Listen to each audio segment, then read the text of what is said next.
Hello there, little fairy tale friends, and a warm welcome to a Fairytale Playtime here on SoundTales. My name is Fina, and today we're gonna leap into a story where everything is about jumping.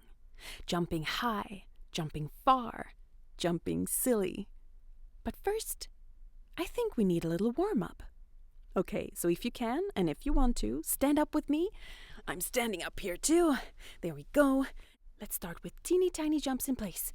Okay, teeny tiny jumps. Hop, hop. Okay, good.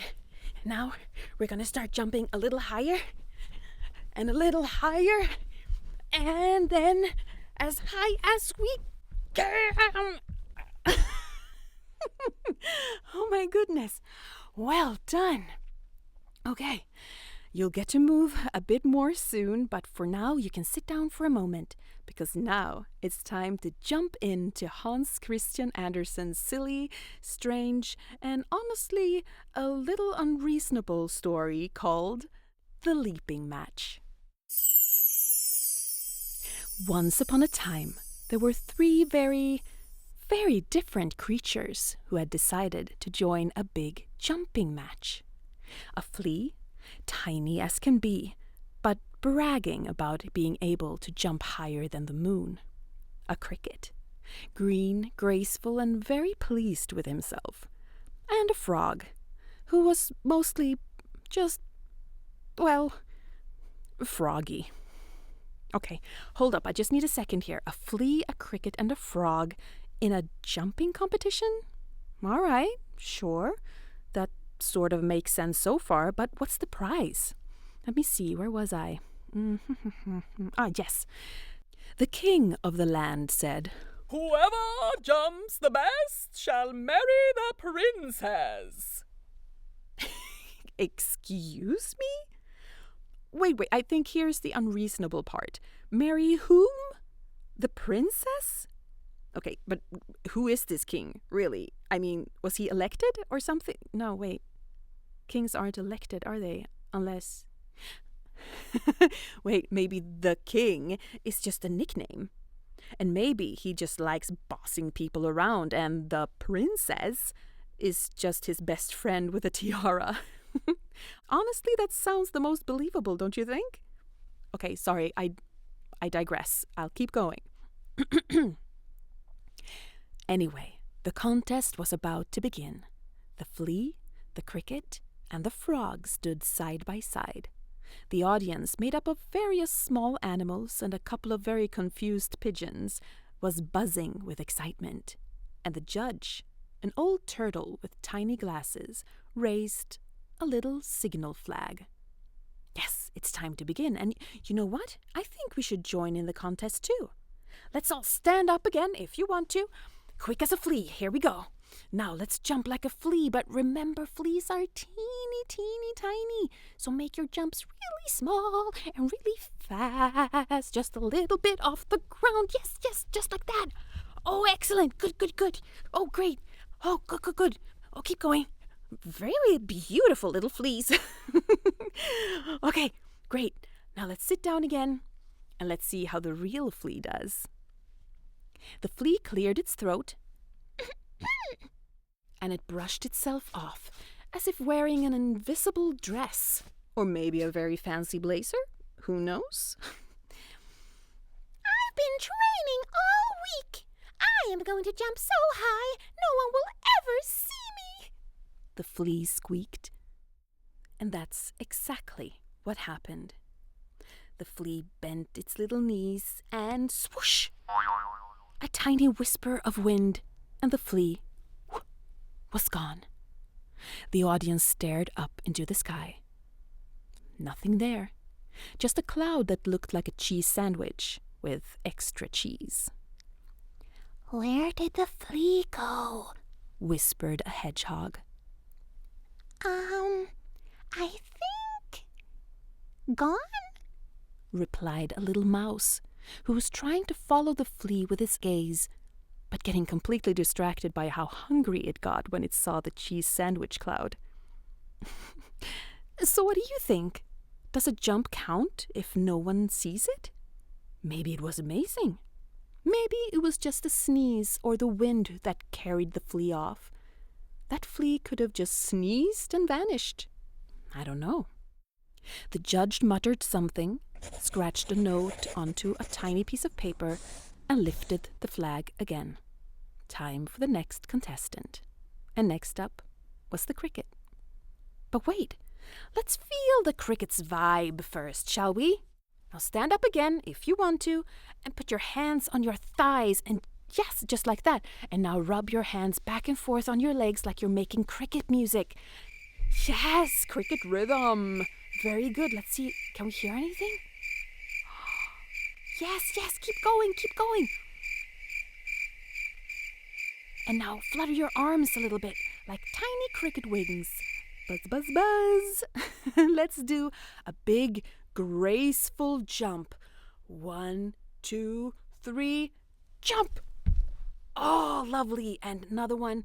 1, 2, 3, jump. Beautiful. All right, let's sit back down again and see what the real cricket does. The cricket coughed politely, took a deep breath, and bowed to the crowd. I was born for this. I've got rhythm in my legs and music in my heart, said the cricket. The cricket took a running start. Its wings trembled like a concert was about to begin, took a dramatic pose, and then it jumped. Straight forward, straight up, and then it sort of glided. So majestic, so graceful, so beautiful. But then it hit the king's face. Oof. Yikes, that probably hurt. For the cricket, I mean. Not so much the king. Or, well, the king, in air quotes. The audience gasped. The cricket looked very confused and mumbled, I was aiming for glory, not his nose. The turtle judge blinked slowly, scratched a few extra notes, and then the flag went up again. Last up was the frog. The frog didn't say a word, just blinked slowly and stretched one leg, and then the other, and then the first one again. Okay, let's try being frogs too. If you want to, stretch out your legs, big frog, stretch. Yes, one leg and now the other one. Oh, yes. And now, if you want to, you can squat down with your hands on the floor between your knees and like a big bouncy frog, just bounce on your knees and then a frog jump. 1, 2, 3, hop. One big, clumsy, glorious leap and land softly. Yes, okay, one more time.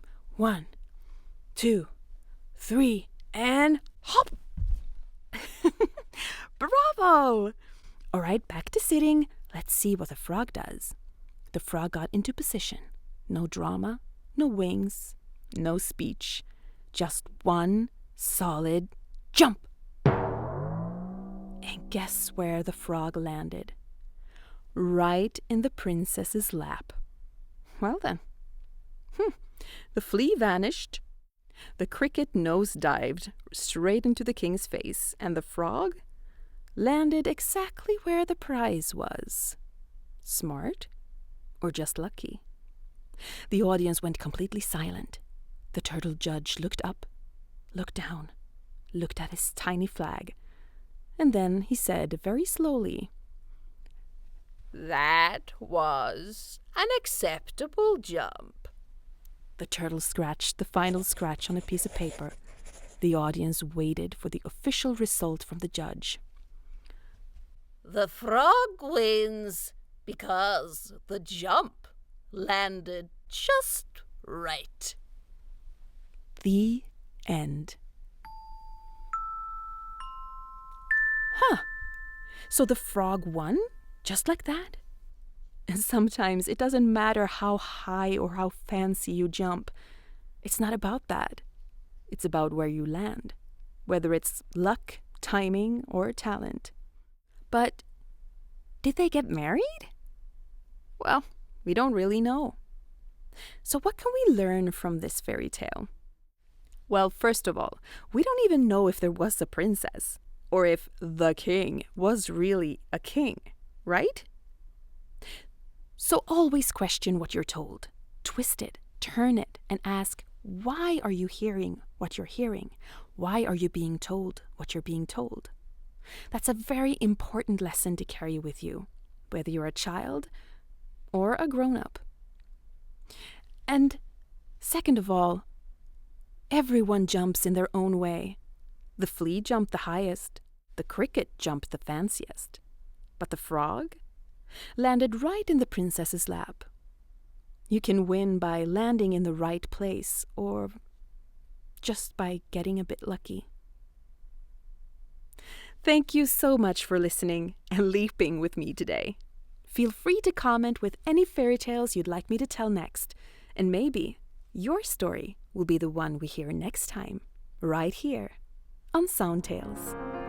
Bye-bye!